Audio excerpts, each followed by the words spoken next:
How much fluid do you get out of your Treal Performance catch can on your Can-Am Ryker in 1,000 miles? Well, today we're going to show you why it's important to empty that thing every 100 miles. What's up everyone, this is Bill with BLR Tuning. Today I got a little video for you guys. It's going to be a quick one. We're going to be emptying our catch can from Treal Performance. We've had this without it being drained for about 5, maybe somewhere between 500 and 700 miles. We've left it that long just so we could show a video of how to drain it. So obviously it's not recommended. You should be checking it at least every 100 miles at the minimum. And when you get blow-by off your PCV valve, it's going to vary. It's going to vary on how you ride, right? If you just go around ripping full throttle, you know, during burnouts everywhere you go, hitting the drag strip, stuff like that, you're going to have more blow-by than if you're just cruising, you know, down the freeway doing 40, 50, 60 miles an hour. You know, just driving it like a normal person and not ripping it full throttle. You know, for example, when my wife rides the bike, you know, she's taking it easy. She's not doing burnouts everywhere she goes. It's a lot different than when I'm riding the bike. So this, I would expect this to have less blow-by than if I was riding the bike all the time. And, you know, so it's just all going to depend. And some of these motors will have more blow-by than others. There is tolerances that, you know, BRP goes by. If it's on, you know, if it's on the bigger side of the tolerance, where the gaps in the rings and that type of stuff, your engine's gonna have a little bit more blow-by. Okay, so it is what it is. So you should check it, and you'll get used to checking it. So you see we have our catch can down here installed. Once you check it, you know, every 100 miles, 50 miles, you know, check it every once in a while, and you'll start getting used to, okay, there was some fluid in there. We need to check it, you know, maybe you needed to check it earlier. You know, start keeping track of that stuff. And then once you get used to it, you'll know with your riding style and your specific bike how often you need to empty this thing. You know, so we just recently did an oil change. We're getting ready to go to the drag strip tonight, so we want to empty this catch can and be able to, you know, make sure that it's empty. So I do have the bike up on jack or stands here, up on our little ramps. You don't have to do this. This is just so I can be able to get under there with a camera and actually show you. But you're just going to open this valve. Make sure you got a bucket underneath. Make sure you got a rag ready if you need it. And let it empty until it's done. And then close the valve. It's that simple. Obviously, it will drain out a little better if it's warm. So you could start the bike and let it idle for, you know, 10 minutes. And then shut it down, let it sit for 5 minutes. And then come open it. But don't burn yourself. Your little valve's going to be right next to your exhaust, so you want to be careful.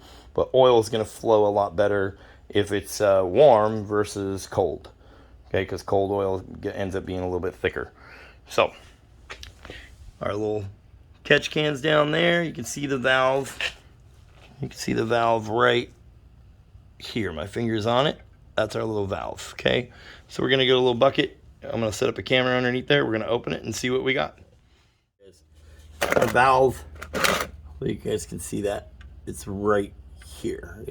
About the best camera angle I could possibly think of. So we're just gonna hold this bucket under there. There we go. Like I said, we left this on purpose, so this could be as much as 700, maybe even. I don't think I'll have to look at the mileage. I'm thinking it might even be 800 miles. It's a lot. It's a lot of miles without draining it. And we did this on purpose just so that way we could show it on camera. You would never normally do this. All right, that's a lot of fluid, and it's nasty. It's going to be like condensation, a little bit of oil, unspent gas. There's going to be, you know, quite a bit of stuff coming through there. So it's gonna stink. It's gonna be kind of nasty, but this is why you empty your catch can, okay guys? So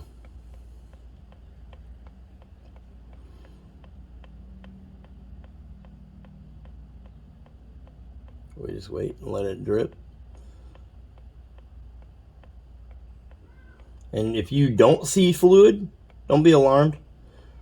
You know, check your hoses, make sure you don't got no leaks or nothing, but don't be alarmed if, you know, the hose is going to the catch can, but don't be alarmed if you don't see fluid.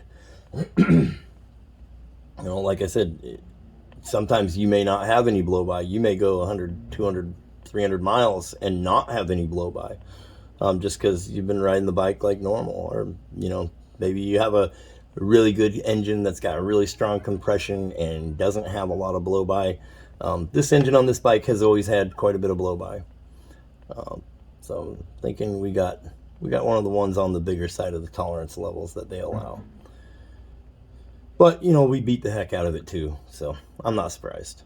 You know, this engine probably go another 1,000, 2,000 miles, and we'll probably do some motor work and probably put some new rings on the pistons and stuff. But, you know, we take it to the drag strip. This is a test bike. We test tuning. You know, sometimes when it's running, you know, when we're at the drag strip and stuff, sometimes we're running right on the brink of blowing something up, you know. So, I mean, that's what we do. It's the name of the game that we play when, you know, we tune bikes for a living. You know, this is what we do. You know, we put everything on the line so that way you don't have to, you know. So that way when we send somebody a tune or we tune somebody's bike in person, that's what reassures that we know what we're doing, and, you know, that we stay professional and that we don't end up destroying someone else's machine. So we're willing to risk it and, you know, put ours to the test before we test it out on a customer's bike. You know, so it is what it is. This bike's got a little bit of blow by, but like I said, 800, 700 miles, somewhere in that range. It's more than 500, I know that. It's not more than 800, but it's a lot. So it's between those numbers. What happened was we had the Trip B on there, so it was keeping track of the mileage, and it accidentally got reset. So it no longer shows the Trip B. So, and I don't know exactly the miles it was when it got reset. So now what we will do is we usually use Trip A for the oil, Trip B for the catch can. That's what we've been doing. So, you know, you can do something like that yourself at home too, you know, if you want to keep track. I mean, I always write it down. We keep a log of when the oil was changed and that type of stuff. So we'll log this. We'll log the odometer at when it got changed, and then we'll make a note to, you know, check it. Obviously, we'll check it tonight after we come back from the drag strip. And then we always do that when we go to the drag strip, because we do end up with blow by when we go through the drag strip. But we're, you know, pushing the bike to its limits. And then from there, we'll come back and we'll check it every 100 miles. And if it looks like a lot, then we'll check it every 50 miles. If it looks like none, then we'll check it every 200 miles. And we'll just keep doing that, you know. Every 100 miles is a pretty good number. So there you go. We will close our valve back up. Wipe any excess off of here. We have a rag down here. We'll clean everything up, and you can see the way this catch can was designed by Treal Performance. It didn't get any fluid on the bar here for the frame or on the exhaust or anything. It's very well thought out. You know, that's why these things take so long to manufacture and stuff. It's very well thought out. It's very well planned where it sits to be easy access. You could easily slide something under here and drain it. You don't got it without putting it up on ramps and all that. I just did it so I could get a camera under here and all this stuff so I can show you guys. But that's all there is to it. So be a link in the description below to go get your catch can from Treal Performance. You can use code BLUEDRAGON, all capital letters, on their website, and that'll get you 10% off your order.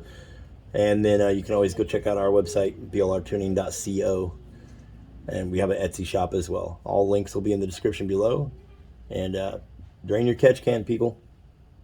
Drain it check it every 50, 100 miles, and get used to draining it. It's a good thing to have a catch can. This stuff isn't being put back into the motor. All this nasty stuff that I drained would have been just put right back into our motor on top of the valves and on top, you know, back through the intake. So, or right back through the top of the motor. So we don't got to worry about that no more because we have a catch can. And this will work whether you have an air intake system or not an air intake system. This will work. Okay. Normally this fluid all goes back into your factory air box. When you have an intake, it goes into your intake tube, and then it can leak down the intake tube. Let's say you rip on it, you get full throttle, you ended up with a little blow by, and now you let off and you're parked. Well, that fluid is draining down to the filter that's on your ram air intake, and then that ends up seeping through the bottom of the intake, and you're wondering where's this oil or whatever it looks like coming from. Well, this is what it is. It's blow-by, and the catch can solves that issue. Okay, and the catch can also is going to, protect the longevity of your motor. All this stuff isn't getting nasty stuff that's, unspent fuel and just moisture and condensation. Everything else is going into the catch can and not back into the motor. So it's a good thing. Anyways, I'll catch you guys in the next one. Thanks for watching. Don't forget to subscribe. Peace.